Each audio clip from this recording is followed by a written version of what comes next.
আসসালামু আলাইকুম। আজ ৫ এপ্রিল ২০২৫ শনিবার। শুরু করছি চেঞ্জ টিভি প্রতিদিনের গল্প অনুষ্ঠান।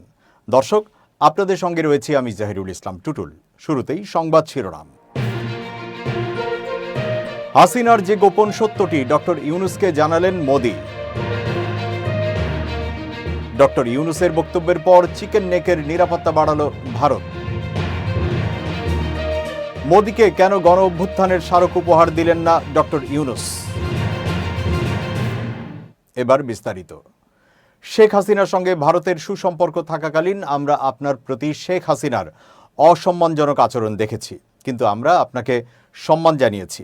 ব্যাংককে বিমস্টেক সম্মেলনের ফাঁকে দ্বিপাক্ষিক বৈঠকে প্রধান উপদেষ্টা ডক্টর মোহাম্মদ ইউনূসকে এমনটাই জানিয়েছেন ভারতের প্রধানমন্ত্রী নরেন্দ্র মোদি। ব্যাংককে ইউনূস মোদির বৈঠকের বিষয় নিয়ে দেওয়া এক ফেসবুক পোস্টে এমনটাই জানিয়েছেন প্রধান উপদেষ্টার প্রেস সচিব শফিকুল আলম। প্রথমবারের মতো দুই রাষ্ট্রপ্রধানের মধ্যে হওয়া এই দ্বিপাক্ষিক বৈঠকে ভারতের প্রধানমন্ত্রী নরেন্দ্র মোদি অধ্যাপক ডক্টর মোহাম্মদ ইউনূসের প্রতি অত্যন্ত শ্রদ্ধাশীল ছিলেন বলেও জানান প্রেস সচিব। সেই সঙ্গে জানান, শেখ হাসিনার প্রত্যর্পণ ইস্যু উত্থাপনের সময়ও নেতিবাচক ছিলেন না মোদি, তাই হাসিনাকে ঢাকায় প্রত্যর্পণ করা হবে বলে বিশ্বাস প্রেস সচিবের। সেই সঙ্গে তিনি বিশ্বাস করেন হাসিনার বিচার দেখতে পাবেন তিনি। প্রেস সচিবের ফেসবুক পোস্টটি হুবহু তুলে ধরা হলো। দ্বিপাক্ষিক বৈঠকে ভারতের প্রধানমন্ত্রী নরেন্দ্র মোদি অধ্যাপক ডক্টর মোহাম্মদ ইউনূসের প্রতি অত্যন্ত শ্রদ্ধাশীল ছিলেন। তিনি তার কাজের প্রশংসা করেন। বৈঠকে তিনি যা বলেছিলেন তার মধ্যে একটি ছিল, শেখ হাসিনার সঙ্গে ভারতের সুসম্পর্ক থাকাকালীন আমরা আপনার প্রতি তার অসম্মানজনক আচরণ দেখেছি, কিন্তু আমরা আপনাকে সম্মান জানিয়েছি। আর যখন অধ্যাপক ডক্টর ইউনূস শেখ হাসিনার প্রত্যর্পণের বিষয়টি উত্থাপন করেন তখন প্রতিক্রিয়া নেতিবাচক ছিল না। আমরা নিশ্চিত যে হাসিনাকে একদিন ঢাকায় প্রত্যর্পণ করা হবে এবং আমরা শতাব্দীর বিচার দেখব। এছাড়া এটা বেশ স্পষ্ট ছিল যে ভারত বাংলাদেশের সঙ্গে তার সম্পর্কের ক্ষেত্রে একটি নতুন দিকনির্দেশনা তৈরি করতে চায়। বৈঠকে ভারতের প্রধানমন্ত্রী অধ্যাপক ইউনূসকে বেশ কয়েকবার বলেছিলেন যে ভারতের সম্পর্ক বাংলাদেশের জনগণের সঙ্গে কোনো একক দল বা ব্যক্তির সাথে নয়। যেমন অধ্যাপক ডক্টর ইউনূস সাম্প্রতিক মাসগুলোতে বেশ কয়েকবার বলেছেন, আমরা ভারতের সঙ্গে সর্বোত্তম সম্পর্ক চাই, তবে তা ন্যায্যতা, সমতা এবং পারস্পরিক শ্রদ্ধার উপর ভিত্তি করে হতে হবে। নয়াদিগন্তের প্রথম পাতার খবর, চিকেন স্নেকে নিরাপত্তা জোরদার করল ভারত। প্রতিবেদনে বলা হয়, থাইল্যান্ডে অনুষ্ঠিত বিমস্টেক সম্মেলনে ভারতের প্রধানমন্ত্রী নরেন্দ্র মোদির সফরের সময়ে ভারত তার কৌশলগত গুরুত্বপূর্ণ চিকেন নেক করিডরের নিরাপত্তা বাড়িয়েছে। পশ্চিমবঙ্গের শিলিগুড়ি করিডর, যা উত্তর পূর্ব ভারতের সঙ্গে মূল ভূখণ্ডকে সংযুক্ত করে, এর চারপাশে রয়েছে নেপাল, বাংলাদেশ, ভুটান ও চীন। ভারত এই অঞ্চলে নিরাপত্তা জোরদারে বিভিন্ন পদক্ষেপ নিয়েছে, যেমন হাসিমারা বিমান ঘাঁটিতে রাফাল যুদ্ধ বিমান এবং মিগ মোতায়েন, ব্রাহ্মস মিসাইল রেজিমেন্ট স্থাপন, S-400 মিসাইল সিস্টেমের ব্যবস্থা এবং আকাশ প্রতিরক্ষা ব্যবস্থা জোরদার করা। এছাড়া নিয়মিত ট্যাঙ্ক এবং লাইভ ফায়ার সামরিক মহড়াও চালানো হচ্ছে। এদিকে বাংলাদেশে প্রধান উপদেষ্টা ডক্টর মোহাম্মদ ইউনূস ভারতের উত্তর পূর্বাঞ্চল নিয়ে মন্তব্য করেছেন এবং চীনের সঙ্গে বাণিজ্যিক সহযোগিতা বাড়ানোর কথা বলেন। বিশেষজ্ঞরা বলছেন, বাংলাদেশের সঙ্গে চীনের সম্পর্ক ভারতের জন্য একটি কৌশলগত চ্যালেঞ্জ হতে পারে। এই পরিস্থিতিতে ভারত শিলিগুড়ি করিডোর এবং উত্তরবঙ্গের নিরাপত্তা পর্যালোচনা করতে সামরিক প্রধান জেনারেল অনিল চৌহানকে পাঠায়। 2017 সালের ডোকলাম সংকটের অভিজ্ঞতা থেকে শিক্ষা নিয়ে ভারত এখন আরও শক্তিশালী প্রতিরক্ষা ব্যবস্থা গড়ে তুলেছে। ব্যাংককে বিমস্টেক সম্মেলনের ফাঁকে ভারতের প্রধানমন্ত্রী নরেন্দ্র মোদির সঙ্গে প্রথমবারের মতো দ্বিপাক্ষিক বৈঠক করেছেন প্রধান উপদেষ্টা ডক্টর মোহাম্মদ ইউনূস। বৈঠকে নরেন্দ্র মোদিকে একটি বিশেষ ছবির ফ্রেম উপহার দিয়েছেন তিনি, যা নিয়ে নানা মহলে উঠেছে প্রশ্ন। ফেসবুক পোস্টে যা পরিষ্কার করেছেন আইন উপদেষ্টা আসিফ নজরুল। সাধারণত প্রধান উপদেষ্টা বিদেশি রাষ্ট্রদূত কিংবা রাষ্ট্রপ্রধানদের উপহার হিসেবে জুলাই অভ্যুত্থান নিয়ে বাংলাদেশি শিক্ষার্থীদের আঁকা দেয়াল চিত্রের একটি বই উপহার দিয়ে থাকেন, যে বইটির মোড়কে থাকে জুলাই আন্দোলনে শহীদ আবু সাইদের প্রতিকৃতি।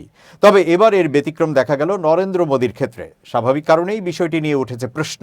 মোদিকে উপহার দেওয়া নিয়ে প্রধান উপদেষ্টার ফেসবুকে পোস্টে জানানো হয়েছে, শুক্রবার ব্যাংককে দ্বিপাক্ষিক বৈঠকের সময় প্রধান উপদেষ্টা অধ্যাপক ডক্টর মোহাম্মদ ইউনূস প্রধানমন্ত্রী নরেন্দ্র মোদিকে একটি ছবি উপহার দিয়েছেন।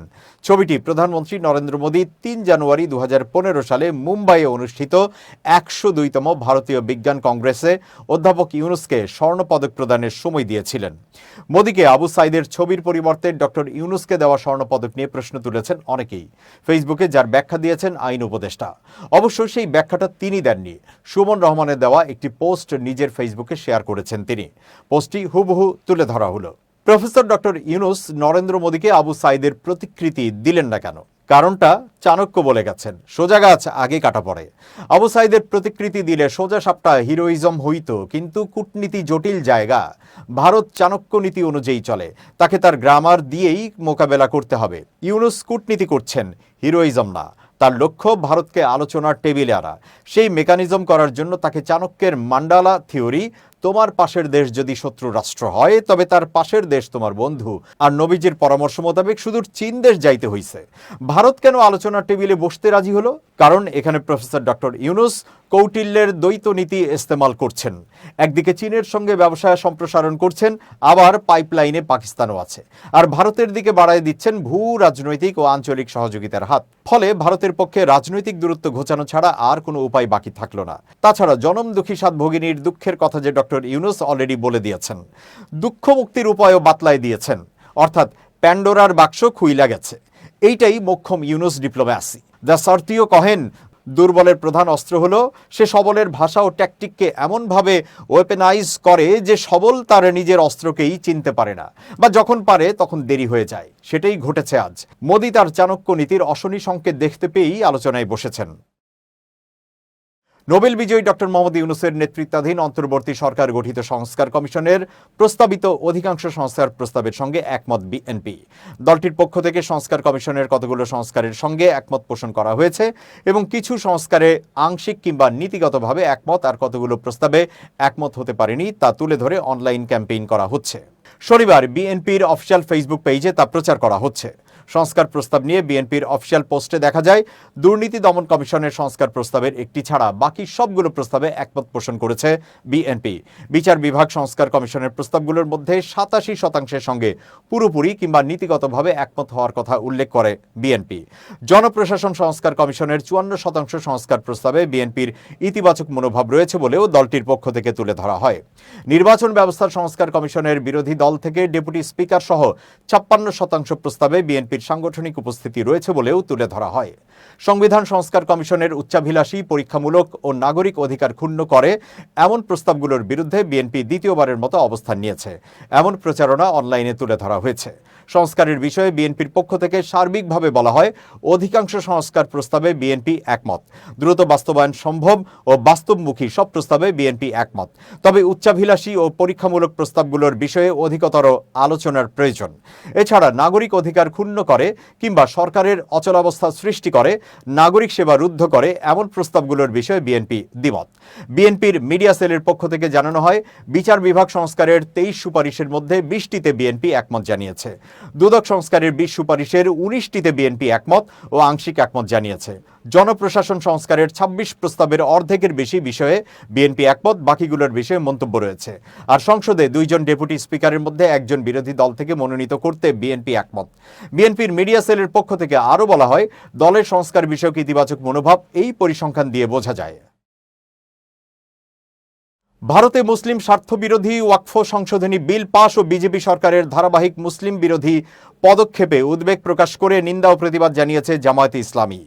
দলটির সেক্রেটারি জেনারেল সাবেক এমপি অধ্যাপক মিয়া গোলাম পারওয়ার 5 এপ্রিল এক বিবৃতিতে বলেন, ভারতে মুসলিম স্বার্থবিরোধী ওয়াকফ সংশোধনী বিল পাস ও বিজেপি সরকারের ধারাবাহিক মুসলিম বিরোধী পদক্ষেপে আমরা উদ্বেগ প্রকাশ করছি এবং নিন্দা ও প্রতিবাদ জানাচ্ছি। গত 3 এপ্রিল ভারতের লোকসভায় পাশ করা বিতর্কিত ওয়াকফ সংশোধনী বিল মুসলমানদের ধর্মীয় স্বাধীনতা, মালিকানা ও অধিকার হরণে বিজেপি সরকারের সুপরিকল্পিত প্রচেষ্টার আরেকটি ঘৃণ্য দৃষ্টান্ত।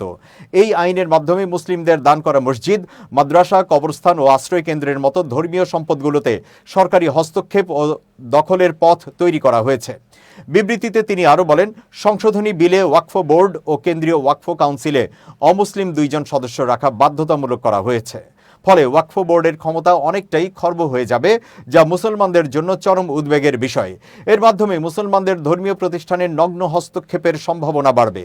আমরা মনে করি রাজনৈতিক হীন উদ্দেশ্যেই এই বিল পাশ করা হয়েছে।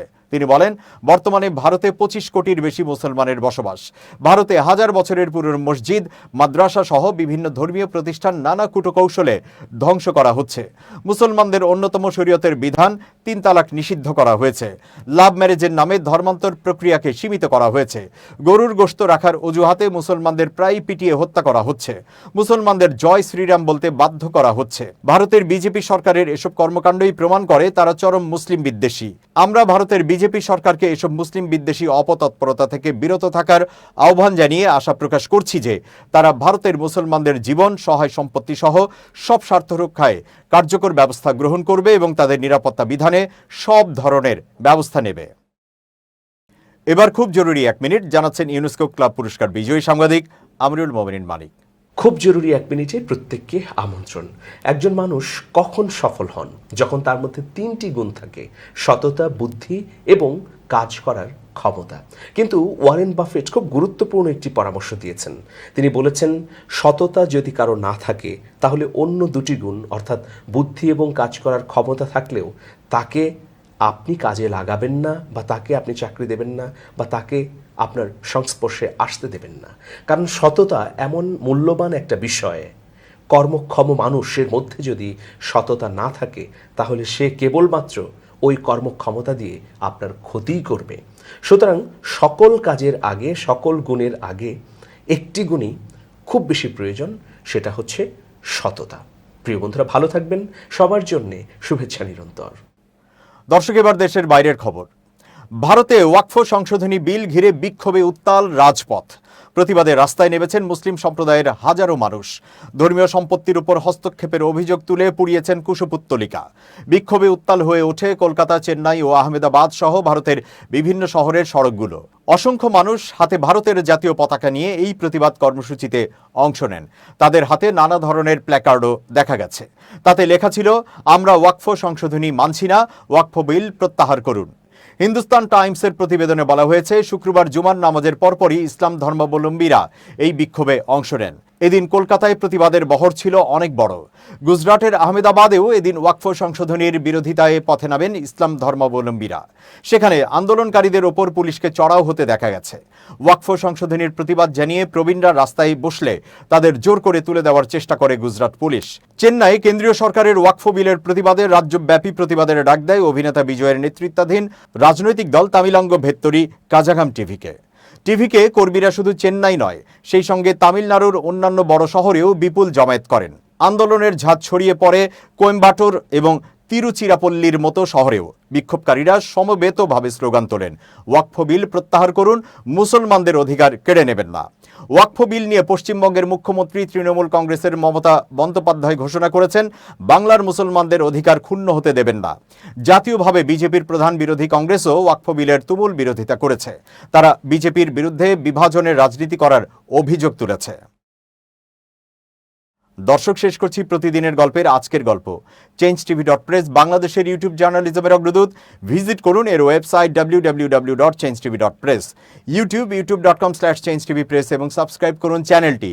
নিয়মিত লাইক, কমেন্ট ও শেয়ার করে আপডেট রাখুন নিজেকে। ভালো থাকুন, নিরাপদে থাকুন। শুভেচ্ছা নিরন্তর।